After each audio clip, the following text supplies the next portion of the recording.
valyti, nes pagavo nuslysti keliukas. Jo, labai slysta. Tai va. O čia tik lietutis palyjo. Tai ką, bandom važiuoti, labai kando. Bandom.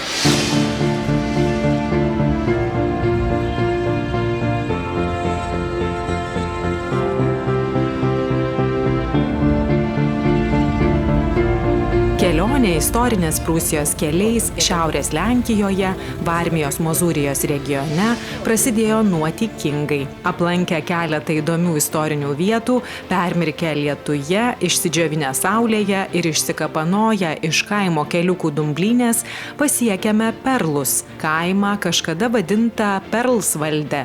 Apžiūrėję istorinio dvaro pastatus, šiandieninės vietos ūkininko valdas, tęsėme kelionę, šnekučiuodami apie tai, kas vis skatina domėtis istorinės Lietuvos kaimynės, Prūsijos kunigaikštystės, karalystės ir galiausiai unikalaus Vokietijos valstybės regiono praeitimi ir paveldu.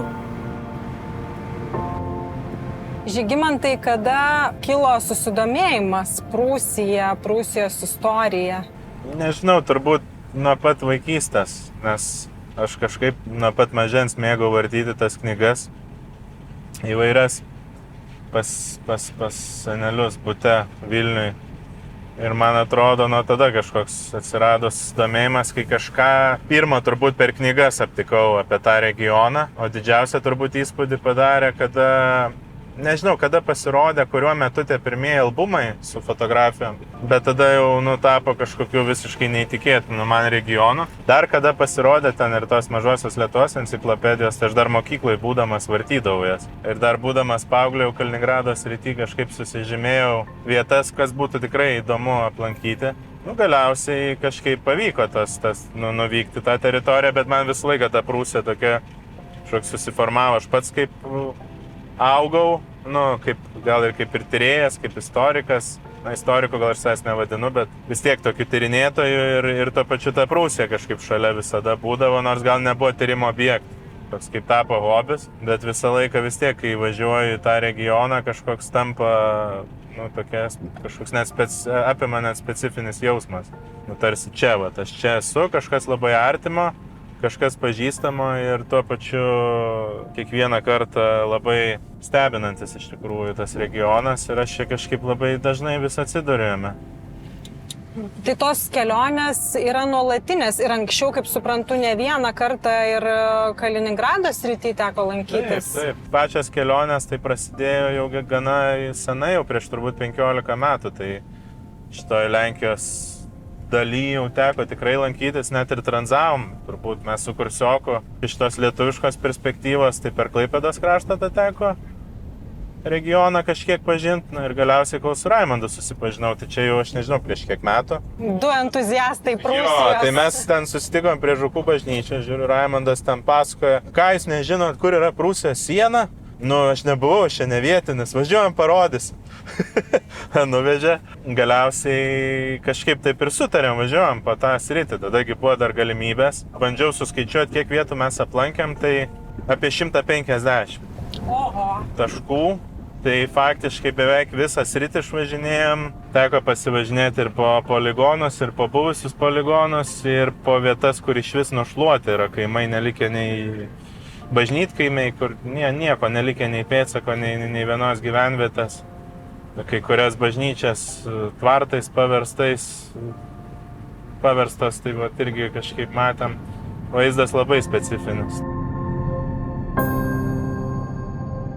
Aš čia toliau vis dar tiesiai važiuojame, ne? Jo, turėtumėm tiesiai važiuoti. Jo, mes tada įvažiuosim į pagrindinį kelią ir tada turėsim sukti į dešinę ir aplankysime vieną iš Bismarko bokštų.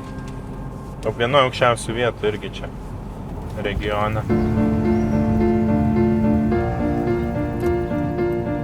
Keliaudami apžiūrėti Otto von Bismarckui, pirmajam suvienytosios Vokietijos kancleriui skirto bokšto, užsukame į Srokovo miestelį, Prūsijos laikais vadintą Drenkfurtu ir savo istoriją skaičiuojantį nuo Vokiečių ordino laikų, 15 amžiaus pradžios.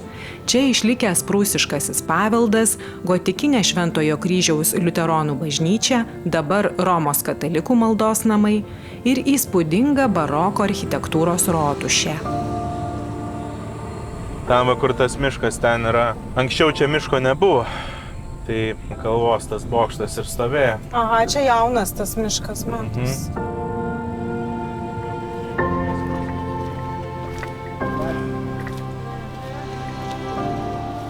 Čia yra Bismarko bokštas. Tokių per imperiją jų buvo pastatyta dešimtis. Pasaulyje buvo apie 240. Taipgi. Oho. Skaičiaus tikslaus nepamenu, bet 240. Ir jie buvo visuose žemynuose dar pastatyti. Netiki. Čilėje buvo, esu skaitęs, berods Australijoje, Azijoje kažkas irgi buvo, bet aišku, pagrindė tai imperijoje stovėjo. Iš esmės tai vis tiek vokiečių bendruomenių. Jo. Kaip čia objektai, bet taip iš esmės, taip iš vienos pusės Bismarko, iš kitos pusės toks kaip ir imperijos, tokiam kaip įtvirtintai sukūrėjai tas ženklas. Nes nuo Bismarko suklestėjo, nuo jų reformų ta būtent. Kadangi juos statydavo vietos bendruomenės iš savo lėšų. Aiškiai, sakykime, čia miestelis, jie susirinkę, nutarė, statom Bismarko bokštą, susirenka pinigėlius. Paprastai būdavo viršuje vieta sukurti aukurui, tokie būdavo metaliniai, žinai, uždegdavo ugnį tenais, Bismarko tokį namą dieną kažką, tokį jie darydavo. Bet čia toks grinai... Nu čia kaip toks vos nepeiginis paminklas valstybei. Toks galima sakyti. 902 šitas pastatytas, imperinis paminklas. Aukso amžių, ne? Arčiausiai mūsų, tai Ragainiai buvo prie mūsų, grinai sakau, ten čiut net Nemuno kranto, paskui prie Įsručio, paskui buvo vienas prie Gumbinės ir vienas Sembos pusėsalį. Sembo yra, bet ten kariniai teritorijoje, žinau, kad ten tik yra nuotraukos, ten jau nieks daugiau nėra, nema kažkokia uždara karinė teritorija, nes ten yra pakankamai kalvos aukštas. Prie Gumbinės nugriovė tikrai per pokariui. O Įsručio pats, matai, irgi jau griūvantis yra. Nu ir panašiai kaip šitas būklė. Ir visi kažkokie populiarūs dabar šiais laikais porelių susitikimo vietom. Tiesą pasakius. Tai negali nesižavėti čia šituo kraštu, nes iš tikrųjų tu, kai matai tą paveldą, tai jisai iš esmės atspindi kažkokią epochą. Pagrinde iki Pirmojo pasaulinio karo ir tas Belle Epoque laikotarpis, toks prancūziškas žodis, bet atspindėjęs tą Europos absoliutų klestėjimą. Gražioji epocha. Ta gražioji epocha. Ir pas mus Lietuvoje ta epocha neįvyko. Neįvyko jokio tokio ekonominio bumo. Cariniai Rusijai tiesiog buvo kaip buvo. Ta situacija tokia ir susiklostė. Būtent Vokietijos ta imperijos dalis išgyveno visišką tą sprogimą ekonominį ir tu važiuoji ir tu matai absoliutų to meto išbaigtumą, to architektūrinį, inžinerinį, tą dėmesį detalės, kurio gal net šiais laikais net nebėra tiek ir tų investicijų net nebėra tiek, kiek tais laikais buvo daroma. Tai čia turbūt tikrai atitinka tą posakį, kaip kai kas sakydavo, kad geriausiai gyveno iki Pirmo pasaulinio karo. Tai Prūsija man kažkaip maždaug tą ir rodo ir absoliutus tas grožis, kur pasiekė kiekvieną smulkų ūkį, kiekvieną smulkę sodybėlę, kiekvieną to meto ten gyvenasi žmogų. Tas progresas, nežinau, kiekvieną didesnį miestelį geležinkelis, net elementarus kelias, kuriuo važiuoji, tu matai, kad jis yra prūsiškas, vokiškas tas kelias. Tai ta tvarka, jinai tikrai įspūdinga ir, aš net nežinau, dabar šiais laikais Europoje turbūt net nėra tokios vietos, kuri net mes dabar, pavyzdžiui, Europos mastu, tos Baltijos šalis per 30 metų yra labiausiai augusios šalis, bet per keliasdešimt metų, kas įvyko šitam regione, niekas neprilygs, nes ištisi miestai naujai pastatyti. Tai daug kas dar kažkaip su tokiu žiūrėdavo žvilgsniu, kad čia ta Prūsija, tai čia kažkokie naciai, fašistai, tas yra grinai naratyvas. Sovietinis dar. Sovietinis, absurdiškas yra, nes visas tas palikimas, jisai būtent tarpukario laikotarpio ar po Antro pasaulinio karo jis labai yra menkas, išskyrus Prūsijoje tuos gynybinius įtvirtinimus įvairius, tas bunkerių sistemas. Bet šiaip tas visas krašto grožis yra kur kas daugiau negu tik tai kažkoks trumpas epizodas. Kaip keliaujant po Kaliningrado sritį jums jautėsi tas... tuo metu dar čia iki to pilno masto karo Ukrainoje, aišku, dar prieš tai, bet vis tiek tai militarizuota zona. Taip, iš esmės Kaliningrado srity yra tam tikra teritorija, kurioje tik galima važinėti, tai tos visos pasienio teritorijos, net įskaitant ir Tilžę, pavyzdžiui, ar ten Sembą, ten iš tikrųjų be specialaus leidimo draudžiama yra vaikščioti. Mes to leidimo draudimo ne visada laikėmės. Rizikavom šiek tiek, bet galiu pasakyti, kad tikrai, jis militarizuotas tas kraštas, tas jautėsi, ten važiuoji, tos batairus matai ten stovinčius, ten kokį nors kareivį su cigaretė pučianti dūmą tokį. O bendras tas Kaliningrado vaizdas, tai jis labai specifinis, aš kažkaip vizualiai sugebėti perteikti tą vaizdą ir tą kontrastą, kas tame krašte atsitiko, man atrodo, nei vienam vakarų europiečių nebūtų suvokiama, nes aš dažnai bandau palyginti, tai, tarkim, ateitų Sovietų Sąjunga į Nyderlandus, visus išvytų ir ten pasidarytų savo tą tvarką. Tai kažkas panašaus, kai tu matai ten kapines, pavyzdžiui, yra kapinių vietoje daržą. Tiesiog antkapė ir yra daržas. Arba ten ėjom palei Gilijos upę, ten įkišau nosį vieną rūsį ir matosi akivaizdžiai su nusuktais sprandais gal 5 šunys mėtos. Toks kažkoks ta jausena, kad čia tam tu esi kažkoks tokiam nesaugumo būsena, jinai ten visada buvo. Tas mėšlas tarp bažnyčių sienų, atrodo, nelabai turbūt suvokiamai tas toks kažkoks civilizacinis lygmuo. Tai ir tarp to prūsiško žavesio, tos nuostabios praeities to palikimo, kuris realiai ten dominuoja iki šiol, nepaisant tų visų naikinimų. Ir to kontrasto, kas yra šiandien, ten yra toks didžiulis atstumas, tas spektras, kad net sunku įsivaizduoti. Pavyzdžiui, važiuoja pastatas, koks nors vandens malūnas, palei upę visas užšaudytas, atrodo, kad karas prieš 15 metų buvo. Arba ten matai vienintelį pastatą, Dzinten, atsimenu, Žintai, miestelis, likęs vienintelis prie gatvės, 2-aukštis pastatas mūrinis ir 1 aukšte karvė žiūri pro langą.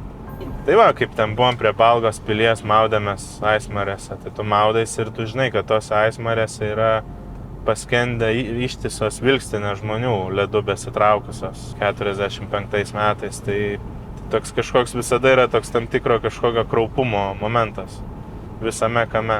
Na ir už kiekvieno pastato, už kiekvieno namo istorija yra kažkokia šeimos. Baugi, baisi istorija.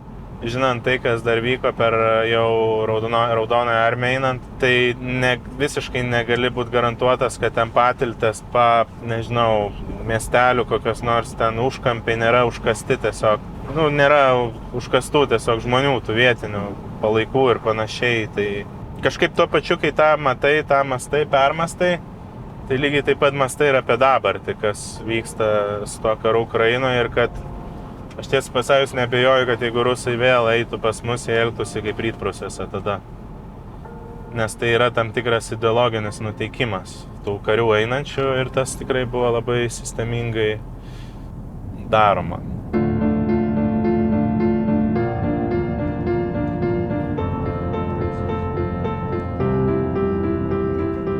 Bartėnų pilis. Jo, tokia gotikinius visus elementus, bruožus išlaikius.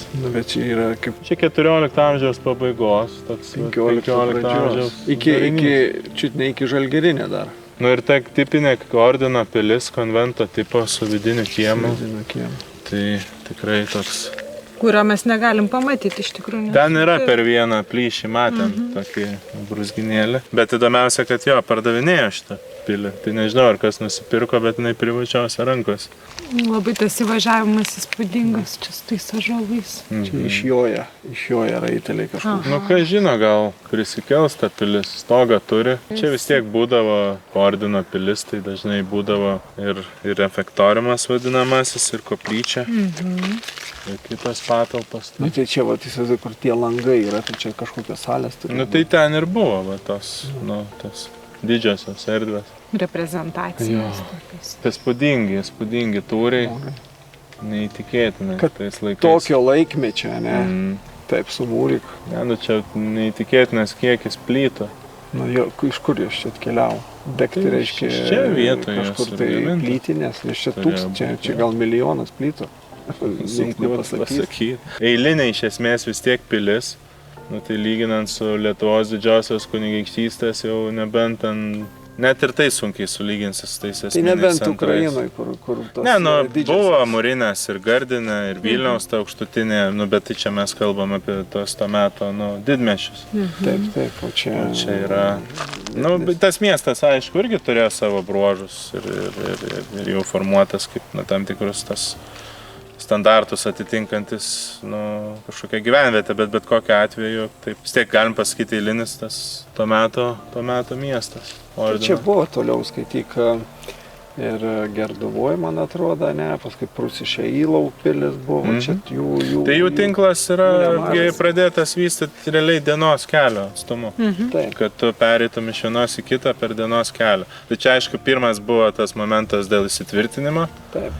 dėl saugumo, o po to taip natūraliai išsivystė. Tai bet iš esmės taip ir gavosi, kad kas keliasdešimt kilometrų iš esmės Prūsija jau buvo po miestą, nu galim sakyti. Tik tai, kad nu, gal ten šiauriau, kur Ragainė, jau šiauriau Įsručia, tai ten jau tokios dykros Taip, jau ilgą ten laiką buvo. prasidėjo dykros. Bet čia tai tikrai jau ta urbanizacija intensyviai vyko ir jau 15 amžiuje čia vaizdas buvo jau taip, buvo tokie statiniai stovėjo. O dabar važiuoji pro mažą kaimelį, miestelį, Barčanę, ne? Tu čia iš miestelio, ne, aš... Nu, sakykim, taip istoriškai. Ne, nu yra gal tų namų, miestelis. yra keletas tokių. Bet ta pilis, tai čia toks yra. Tai dar iš čia gal netaip matosi, bet kai apeini visą. Dar tie grioviai aplinkui iškasti ir ta pelkė, kuri turbūt buvo anksčiau kažkoks tai telkinys Vanduo vandens. galėjo būti. Tai tikrai sudarė tam tikrą kompleksą visą didžiulį. Įspūdinga. Nu tai va, tai tokia mūsų ta diena. Šiandien atrodo, nu vis tiek turėjom ilgą dieną ir taip eilę objektų ir dar kai kuriuos negali, neturi laiko užsukti. Ir mes pavažiavom tik tokį mažiuką gabaliuką. Labai dar šios mažą. Prūsijos. Nieko. Mes iš esmės dar net nuo Lietuvos sienos netaip ir labai toli esam. Jo, čia keliauk po šitą kraštą iš tikrųjų. Svarbiausia, reikia turėti kablį, kad galėtų Jo. ištraukti draugą. Ištrauk draugą, tiksliai. Po nuotykių kupinos pirmosios kelionės dienos poilsio apsistojame Bartošyce, istorinėme Bartenšteine prie Alnos upės. Antroji kelionės diena prasideda ordino laikais įkurto miesto istorijos ženklų ir svarbiausia vienos unikalios iš Tilžės liuteronų bažnyčios čia atgabentos vertybės paieškomis. Radome piliavietę, ar ne? Nu jo, smagi vieta. Šiaip toks truputėlį šiukšlinėlis. Dabar jau atrodo. Bet įspūdingiausia, kad čia stovėjo ir pilis šitoje vietoje Mūrinė. Prieš tai stovėjo Prūsų medinė. Dar Jo, medinė. dar ir medinė prūsų Iki nukariauta. ordino. Netgi prūsai buvo, ordinas nukariavo tada šitą žemės, tada prūsai per sukilimą buvo atsiėmę. Tada vėl ordinas žodžiai įsitvirtino ir įdomu, kad čia būtent kada Vytautas su Jogaila vidaus Lietuvos jau konflikto metu tarp jų abiejų, tarp 1389-91 metų bent jau kas yra minima, šitoje pilyje buvo apsistojęs, kada buvo pasitraukęs į ordino žemės. Tai čia mes tiesiogiai matom ir Lietuvos valdovų tokį akcentą. O pati pilis buvo sugriauta jau to 13 metų karo metu, tai čia 15 amžiaus vidurys. Ką tai reiškia? Tai reiškia, kad pats miestas, daugelis Prūsijos miestų sukildavo jau prieš patį ordiną, nes jiems patiems tiesiog jau buvo patogiau vystytis be tokios griežtos iš esmės tos tvarkos. Lygiai taip pat dar nelikė yra ir tų senųjų kitų elementų, tai miesto gynybinė siena, tai išlikė vieni vartai 14 amžiaus, bet jų buvo 3, bent jau ir dar ten berods 6 dar atskiri gynybiniai bokštai. Tai visa gynybinė sistema Rotušė centre stovėjo, ta dabartinė aikštė tokia ištesta, pailga, bet jinai šiek tiek buvo mažesnė, o būtent spėtės aplink Rotušę ta prekybos visa erdvė. O šiaip grinai toks standartinis vokiškas miestas, tai yra kai ta kvadratinė tokia stačiakampė išdėstymo sistema gatvių, o jau gynybiniai tvirtinimai derinti pagal gamtinę situaciją. Nu, tai kažkokią reliefo būklę, tai Upė juosia. Tai čia labai tikrai tipiškas pavyzdys šitiem visiems Prūsijos, ne tik Prūsijos miestam. Pagal savo ekonominį lygį praktiškai vienu momentu jis buvo antras po Königsbergo. Jo, tai čia Keistas. yra 16-17 amžius, jau toj kunigaikštystės, būtent laikotarpiu. Juolab net ir ta Švento Jono bažnyčia, kuri ten yra, ko gero, šiek tiek vis tiek perstatyta, ten ir ta bokšto viršutinė dalis pakeista, bet Vytautas, kada buvo čia, ko gero jau ir matė tuos ir miesto įtvirtinimus, ir tą pačią bažnyčią. Tai tokio įkvėpimo šaltinio, suprantant mūro statybą, čia turbūt mūsų kunigaikščiam netrūko.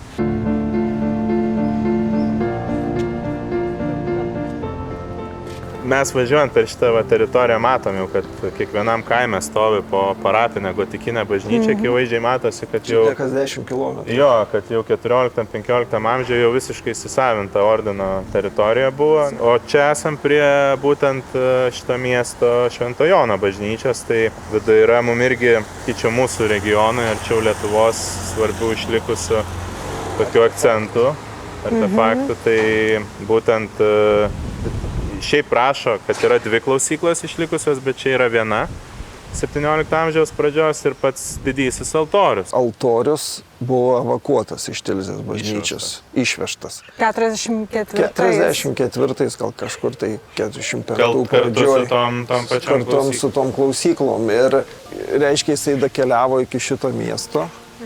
Bet kadangi pro čia vyko vienas stambiausių puolimų Raudonosios armijos, kad apsukti patį Königsbergą ir išeiti į Aismares, tai matomai jisai čia ir liko. Ir kaip šaltiniuose rašo, kad jisai supakuotas, pragulėjo kažkur, prasisandėliavo iki socializmo griūties Lenkijoje. O šiaip žiūrint stilistiškai, tai akivaizdžiai matosi tas 17 amžiaus pirma pusė, tas sakyčiau, toks manieristinis braižas, ta medžio drožybos, tai šiaip ar taip unikalūs artefaktai. Ir kaip mes bent jau kalbėjom, tai tos pačios klausyklos. Aš esu čia vienas tarp jūsų liuteronų. Tai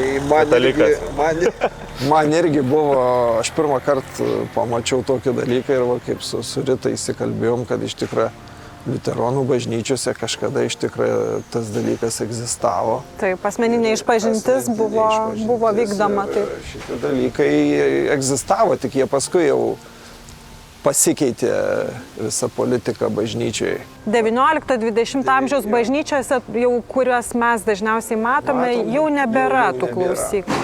Bet būtent dėl to štai ši klausykla yra tiesiog unikalus dalykas. Kad tu matai nuotrauką, kur ta Tilžės bažnyčia, tas vidus didysis altorius ir tos klausyklos vienoje pusėje ir kitoje pusėje, ir tu gali prisiliesti. Ir tu matai, jinai čia yra tokia kaip toj nuotraukoje iš anų laikų. Taip, o ta bažnyčia pati Tilžės, tai tragiško likimo. Jinai iš esmės karą išgyveno. Jinai išgyveno karą, pokarį buvo jinai paversta medžio sandėlių, lentpjūvė buvo jo, bet jos likimas kaip visos Prūsijos tragiškas. Ne? Buvo filmuojamas sovietmečių 60-mečio pradžioj filmas, Kareivio tėvas, Atiet soldatą, gruzinų filmas apie didįjį tėvynės karą, ir ta bažnyčia buvo panaudota kaip dekoracija. Kelių sekundžių, kaip Raudonoji armija įžengė į Prūsiją, į Vokietiją, sakykime. Ir jinai tiesiog buvo padegta. O dabar ten jos vietoj, tai tiesiog tokia tuščia erdvė prie Luizės tilto.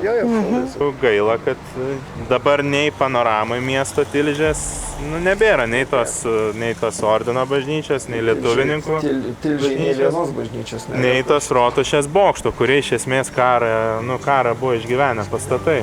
Ir viskas tiesiog buvo sunaikinta jau iš esmės sovietiniu laikotarpiu.